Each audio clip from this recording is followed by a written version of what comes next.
क्योंकि हरियाणा में मैंने बताया कि अभी वहाँ पर जो जाट समाज के लोग हैं, उत्तर प्रदेश की तरह उत्तर प्रदेश में तो जाट समाज की जातिवादी मानसिकता जो दलितों के प्रति काफ़ी हद तक बदली है हमने। लेकिन अभी हरियाणा में जो जाट समाज है उनकी जातिवादी मानसिकता अभी तक बदली नहीं है। तो एक तो ये कारण रहा है कि उन्होंने वोट नहीं दिया। दूसरा ये रहा कि वहाँ का जो जाट समाज है ये सोचता रहा कि बीजेपी को किसी भी कीमत पर हमें सत्ता में आने से रोकना है। तो जाट समाज के लोगों ने सोचा कि यदि हम विभिन्न गठबंधन को अपना वोट बांट देंगे तो बीजेपी फिर सत्ता में आ जाएगी। इसलिए जाट समाज के लोगों ने बीजेपी को सत्ता में आने से रोकने के लिए उन्होंने अपना एक तरफा वोट कांग्रेस पार्टी को दे दिया, जिससे हमारी पार्टी को ये नुकसान हुआ है। ठीक है फिर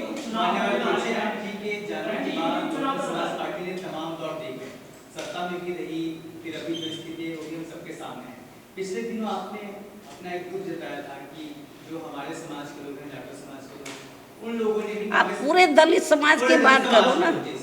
वो कांग्रेस के बहकाव में आ गए और समर्थन लेकिन अब नहीं आएंगे।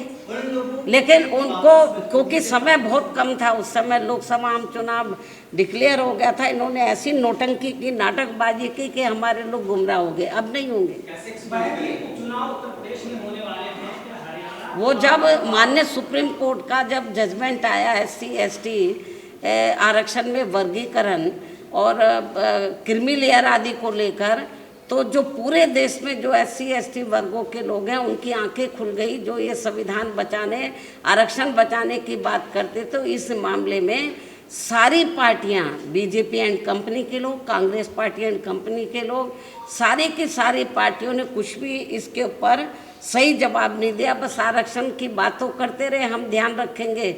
लेकिन माननीय सुप्रीम कोर्ट में जब ये मामला आया तो सेंटर की ओर से जो सरकारी वकील होते हैं, कांग्रेस के भी, तो सबने माननीय सुप्रीम कोर्ट ने जो जजमेंट दिया उनकी हाँ में हाँ मिलाया है। तो इसलिए मैं आपको ये बताना चाह रही हूँ। और इतना ही नहीं, कांग्रेस के श्री राहुल गांधी ने तो विदेश में जाकर कह दिया कि वक्त आने पर हम इन वर्गों का पूरा आरक्षण खत्म कर देंगे। तो इसका असर पड़ा है पूरे देश में।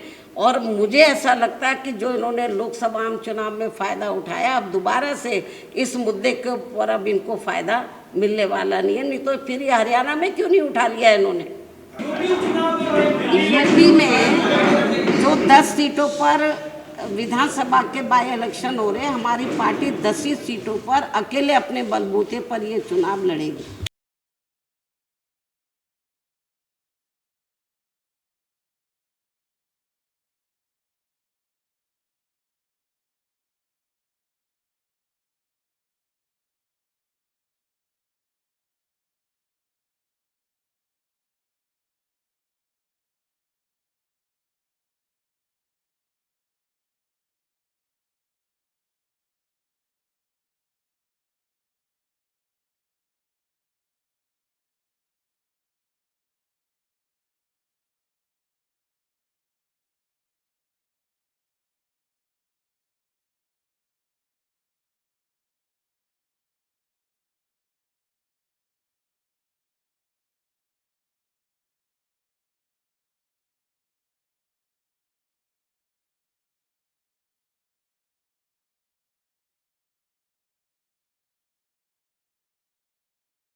कॉन्स्टिट्यूशन बहुत अच्छी चीज़ है और हमारे बुज़ुर्गों ने दी है।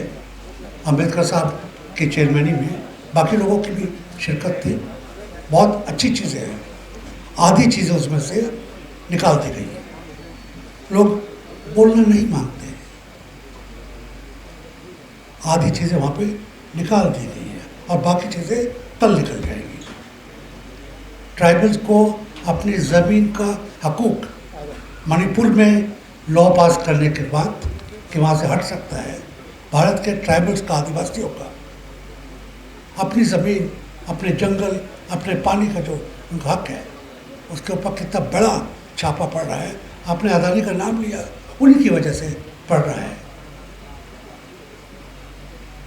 ये बहुत खतरे की बात है, उसको हमको लड़ना चाहिए। इस्लामोफोबिया किस हद से फैल रहा है? इस्लामोफोबिया का अर्थ होता है मुसलमानों से नफरत, कुरान से नफरत, अल्लाह मियाँ से नफरत। कलराज में लाखों कट्टा कहते हैं जिसको, भैंस का बच्चा कत्ल हो, क्योंकि एक त्यौहार है नेपाल में 50 कहते हैं 50 लाख पर 5 लाख तो काट ही देते होंगे। किसी की आवाज़ नहीं आई कि आप हत्या बंद कर दो, कद्दू काटो, मूली काटो, गाजर काटो, कोई नहीं बोल रहा है। पाक साफ लोग कोई आवाज़ नहीं कर रहे हैं। हर चीज़ में आ गया है। नौकरी की बात, मैं 3 मुद्दे चल रहे हैं।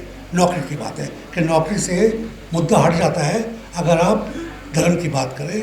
मुसलमानों पे कहर हो रहा है, ईसाइयों पे कहर हो रहा है, सरदारों पे कहर हो सकता है, उससे आप मुद्दा नौकरियों से हटा लेंगे। नौकरियों में क्या हो रहा है ये मैं नहीं कह रहा हूँ, टेस्ट किया हुआ है। अगर आप एप्लीकेशन देते हैं ऑनलाइन या ऑफलाइन और आपका नाम जॉन है या मोहम्मद है,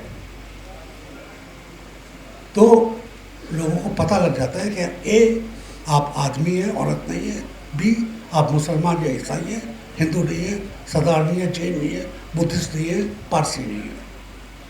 आपका नाम, आपका ईमान है, आपका नाम, आपका आईडी कार्ड है, उसके बूते पे आपको नौकरी मिलेगी या नहीं मिलेगी, टॉस है। आपका क्या विचार है? अगर 100 नौकरी होंगी और आप 15% हैं तो कितनी नौकरी आपको 100 में से मिलेगी? अगर मिल जाए तो आपको शुक्र अदा करना चाहिए। आप सुप्रीम कोर्ट की बात करते हैं, रूल ऑफ लॉ की बात करते हैं, कॉन्स्टिट्यूशन की बात करते हैं। मोहतरमा वकील हैं सुप्रीम कोर्ट के,